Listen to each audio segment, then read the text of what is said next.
हम सब ब्रह्मांड की अनंत ऊर्जा को खुद में समेटी हुई सर्वशक्तिमान आत्मा हैं। हम सब में आत्म तत्व विद्यमान है। हमारे पुरखों ने ध्यान से समदृष्टा बनकर पूरी मानव जाति के कल्याण का बीड़ा उठाया है। आइए आचार्य भगवान डॉक्टर शिव मुनि महाराज साहिब के सानिध्य में हम भी महान आत्म ध्यान अनुष्ठान का हिस्सा बने।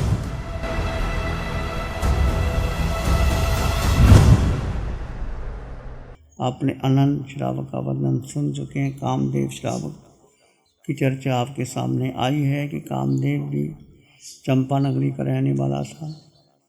समृद्ध श्रावक था। 18 करोड़ की संपत्ति थी उसके पास। 60,000 गायें थी। समृद्ध था, संपन्न था, परिपूर्ण था। और जैसे ही भगवान का चंपा नगरी में आना होता है, कामदेव भी भगवान के समशरण में गया और भगवान ने उनको उपदेश दिया धर्म का। 2 धर्म बताए, साधु का धर्म और श्रावक का धर्म। और श्रावक धर्म अंगीकार करके उन्होंने 12 व्रत ले लिए। अपनी पत्नी को भी बोला और व्रत अंगीकार करता रहा। अपने बड़े बेटे को राज्य दे करके अपना सारा कारोबार संभाल करके आगे बढ़ गया।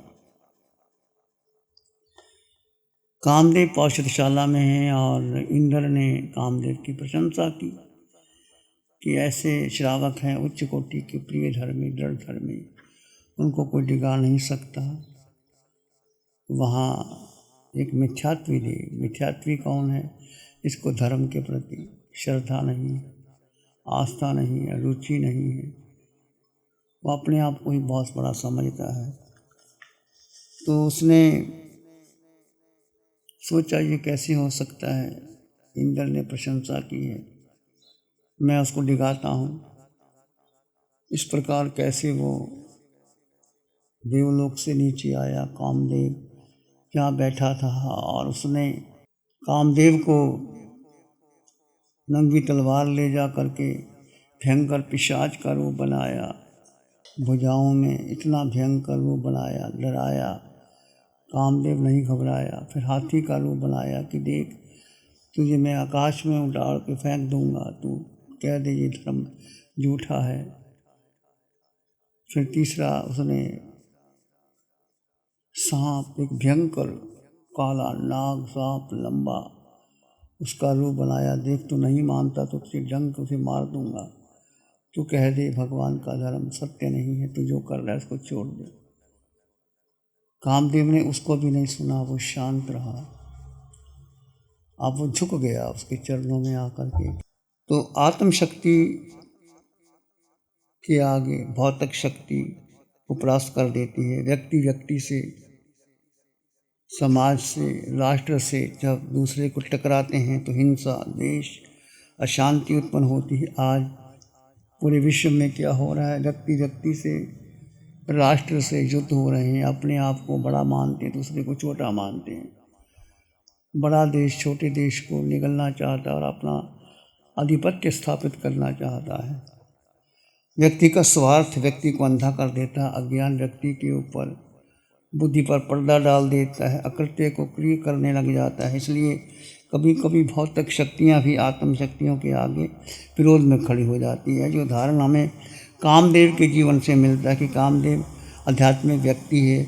उसने अपना घर बार छोड़ करके, संपत्ति छोड़ करके, सब छोड़ करके पौषशाला में स्थित हो जाता है। उसका कोई स्वार्थ नहीं, किसी को मतभेद नहीं, वह अपने साधना में लीन है। परंतु उसके मुकाबले में अकारण ही एक मिथ्यात्वी देव आकर के खड़ा हो जाता है और अपने आप को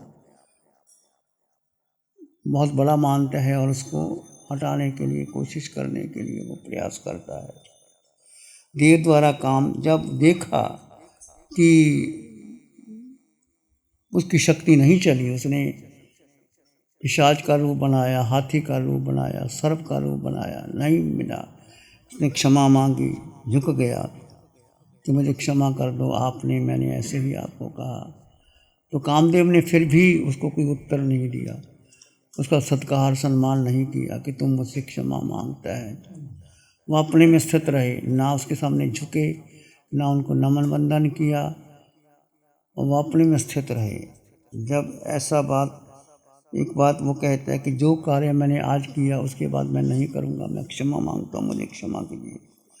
क्षमा में बहुत शक्ति होती है। क्षमा कौन मांग सकता है? जिसके हृदय में करुणा होती है, मैत्री का भाव होता है और सत्य का बल होता है, वही क्षमा मांग सकता है। महावीर ने मैत्री को सबसे उत्तम माना है। क्षमा वीरस्य भूषणम, मिट्टी में सब भूयसु वैरंग मज्जंग ना के नाई। मैत्री सब प्राणियों से मैत्री का भाव रखो। पृथ्वी, पानी, अग्नि, जल, वायु, वनस्पति, बेंद्री, तेंद्री, चिरेंद्री, पचेंद्री जीव है, सबसे क्षमा मांगो, सबको क्षमा दे दो, क्षमा ले लो। कोई बड़ा क्षमा जो देता है वो बड़ा होता है। तो क्षमा भगवान ने महत्व दिया और उसने भी क्षमा मांग करके वो अपने स्थान पर चला गया। जो व्यक्ति सत्य और धर्म को स्वीकार नहीं करते उसमें सत्य और धर्म उतरता नहीं। इसलिए भगवान ने कहा धम्मो मंगल मुकिठम अहिंसा संयमो तबो देवावितंग न मंगसंति जस धम्मे से आम। धर्म का महत्व बताया, फिर धर्म क्या होता वो बताया, फिर धर्म कौन धारण कर सकता उसका फल बताया। इसमें 4 चीज़ें आ जाती हैं। धर्म उस व्यक्ति को महान बना देता है, तो धर्म को ठीक से समझ लेते हैं, स्थिर कर लेते हैं अपने आप को। धर्म मंगल है, जिससे अहंकार गलता है, जिससे ममकार दूर होता है। धर्म उत्कृष्ट है, धर्म से ऊपर कुछ भी ऊंच नहीं है, सबसे ऊंचा है धर्म। सब दानम धम्म दानम जिनाति, सब रसम धम्म रसम जिनाति। सबसे ऊंचा है धर्म का दान, सबसे ऊंचा है धर्म का रस। और धर्म है अहिंसा, संयम और तप। अहिंसा आत्मा है, संयम प्राण है, तप शरीर है। और यदि जो व्यक्ति धर्म करता है, धर्म हृदय में धारण करता है, ऐसा नहीं कि धर्म के नाम पर माला जाप पाठ अपने व्यक्तित्व को ऊंचा उठाने के लिए अपना आपको बाह्य आडंबर में नहीं, जिसका हृदय जस धम्मे से आमने, जिसका हृदय धर्म में स्थित है, देवता भी आके झुकते हैं, उनको नमस्कार करते हैं। ऐसे कामदेव के सामने वो देव झुक गया और उसको देवता की भर्त्सना नहीं की, वो लज्जित नहीं किया, वो शांत रहा, उसने किसी प्रकार को कुछ नहीं किया। 3 बार देव ने क्षमा मांगी और क्षमा मांग करके वो जहाँ से आया था वहाँ से देव चला गया। तो हम देखते हैं जीवन का एक पृष्ठ समाप्त हो गया। कामदेव अपनी समाधि में आ गया, पुनः साधना में लीन हो गया। अभी उसने अपना पौषध पूर्ण नहीं किया। उधर से भगवान महावीर जनपदों में विहार करते करते चंपा नगरी में दोबारा आते हैं और पूर्ण भद्र चैत्य में आकर के ठहर जाते हैं। उस समय चैत्य होते थे और वहाँ भगवान आते थे। बड़े बड़े राजा महाराजाओं के बगीचे थे, उद्यान होते थे, लोग बाहर ही आते थे और बाहर ही भगवान का उपदेश होता था। कामदेव श्रावक के मन में विचार आया, उसको पता लगा कि भगवान विचरण करते करते चंपा नगरी में आ गए हैं, तो क्यों न मैं भगवान के दर्शन करूं, मेरा ये प्रथम कर्तव्य। ऐसा सोचकर उसने पौषध को पूर्ण किया, गृहस्थ के कपड़े पहने, कुछ आभूषण भी पहने, एक छत्र लिया और अपने बहुत से साथियों के साथ बड़ी श्रद्धा के साथ भगवान के समूह शरण की ओर आगे चल पड़ा और जाकर के भगवान को वंदन किया, नमन किया, परिवपासना की। भगवान ने कामदेव को देख करके कहा, कामदेव। जब कामदेव ने भगवान को वंदन किया, नमन किया, तो भगवान तो केवल ज्ञानी थे, सब जानते थे क्या हुआ क्या नहीं हुआ। भगवान उनसे पूछते हैं, कामदेव, मध्य रात्रि के समय क्या तुम्हारे जीवन में कोई देव का अवसर्ग आया? हंता भंते, क्या पौषशाला में कोई देव आया? कामदेव ने कहा, हंता भंते। आपको विचलित करने के लिए उन्हें पिशाच का रूप बनाया, हाथी का रूप बनाया, भयंकर सर्प का रूप बनाया, तुम्हें मार्ग से विचलित करने के लिए। कामदेव ने हाथ जोड़ करके कहा, हंता थी, हाँ प्रभु, जैसा आप कहते उचित है प्रभु। भगवान जानते थे, परंतु भगवान ने अपने आप नहीं किया। श्रावक को पूछा कि हे कामदेव, मध्य रात्रि में कोई ऐसा देव आया और उसने आपकी परीक्षा ली, पिशाच का रूप बनाया, हाथी का रूप बनाया और बहुत सर्प का, भयंकर सर्प का रूप बनाया कामदेव ने स्वीकार किया, हंता अति बनते, ऐसा हुआ। तो भगवान ने जब सुना तो सब भगवान ने कामदेव की प्रशंसा की। साधु थे भगवान के सामने, बहुत साधु थे। भगवान ने कहा, देखो आप पंच महाव्रतधारी हैं, पंच महाव्रत लिए हैं, 5 समति 3 गुप्ती की पालना करते हो, आपने सांसारिक संबंधों का मोह का तोड़ त्याग कर दिया है। और ये श्रावक कामदेव श्रावक है। आप 6ठे गुण स्थान में हैं, ये 4थे में है। और आप कितनी दृढ़ता है, देखिए उसके दिल में इतना बड़ा उपसर्ग आया। और फिर भगवान ने कहा, इससे सीखो, संयम में दृढ़ता आनी चाहिए। कुछ भी उपसर्ग आ जाते हैं तो उसको सहन करना चाहिए। भगवान ने कहा कि जिस केवल साधु के वस्त्र धारण करने के लिए, कोई मृगचर्म श्रवण करने के लिए, कोई नग्न रहने से, कोई दिगंबर बनने से, कोई जटाएं रखने से कोई साधु नहीं होता। कोई चदरिया ओढ़ता है उससे भी धर्म नहीं होता। कोई सिर मुंडा लेता है, ये सब बाहर की चर्याएँ हैं, इससे धर्म का मतलब नहीं होता। धर्म तो आचरण से होता है, शुद्ध धर्म को धारण करने से होता है। भगवान ने कहा, समये समना होए, बम्बचेरेन बम्भनो, नानेन या मुनि होए, तवेन होए तावसो। समनो समता, जो समता, हर परिस्थिति में सम रहना, समता को धारण करना, उसको श्रमण कहा है। मुनि समय आए समनो होई, ब्रह्मचर्येन बंभनो, जो ब्रह्मचर्य को धारण करता है वही ब्राह्मण होता है। ज्ञान से मुनि होता, नानेन या मुनि होई, ज्ञान से मुनि होता है। तप से तपस्वी होता है, जो तपस्वी तप करता है उसको तपस्वी कहते हैं।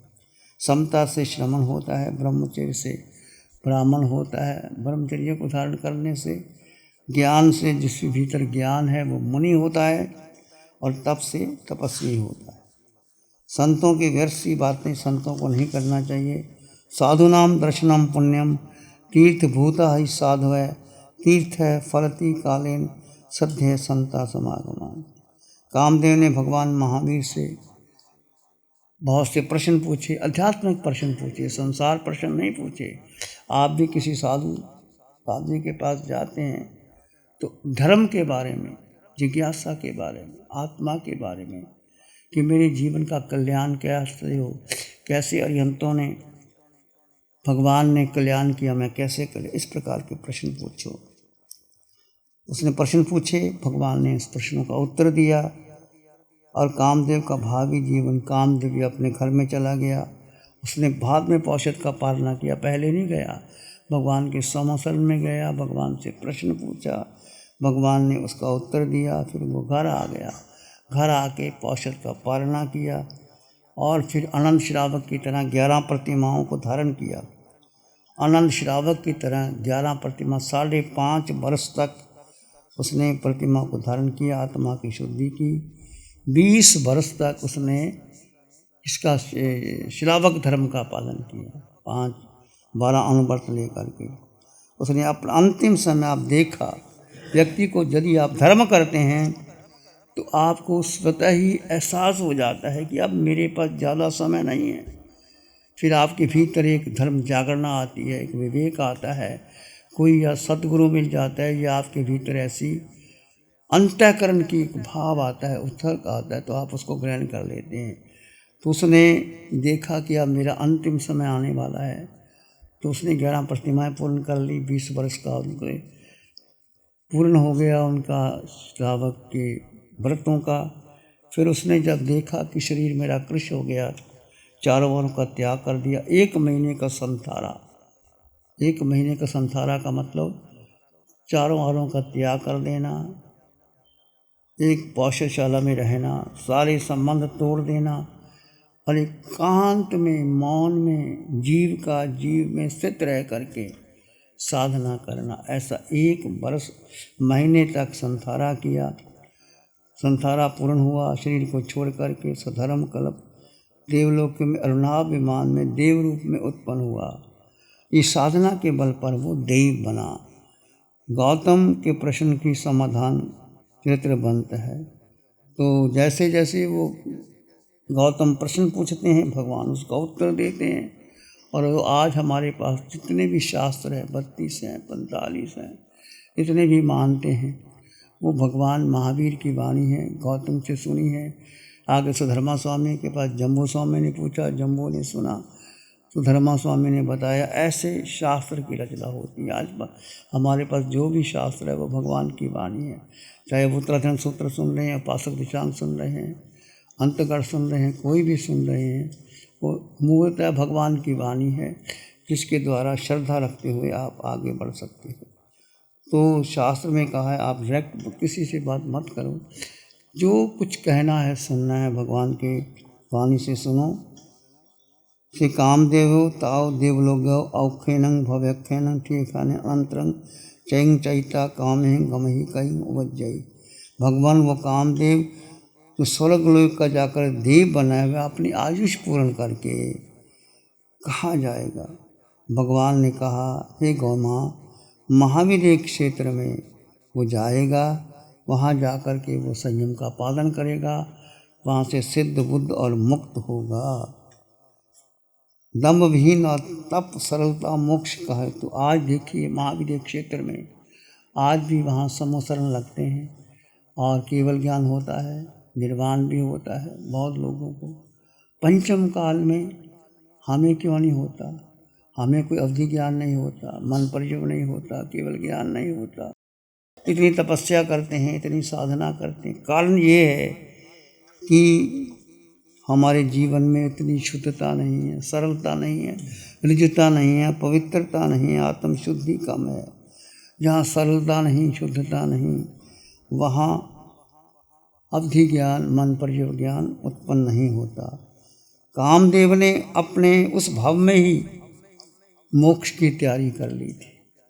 ऐसा नहीं कि तुम मोक्ष धीरे धीरे होता है, कई जन्म लग जाते हैं मोक्ष प्राप्ति के लिए। इसलिए पहले आप अपने इस जन्म में तैयारी करो कि मुझे सिद्ध गति में जाना है। सिद्ध गति में जाने के बाद मैं आगे मोक्ष की प्राप्ति करूँगा। तो कामदेव ने अपने श्रावक धर्म का पालन किया। 20 वर्ष का उसके श्रावक धर्म था। अंतम सुलेखलानी 1 महीने की और देवलोक में गया। पहले देवलोक में 4 पलेपम की आयु प्राप्त करके गौतम ने पूछा और भगवान ने बताया कि वो सिद्ध गति को प्राप्त करेगा और महावीर क्षेत्र से मोक्ष प्राप्त करेगा।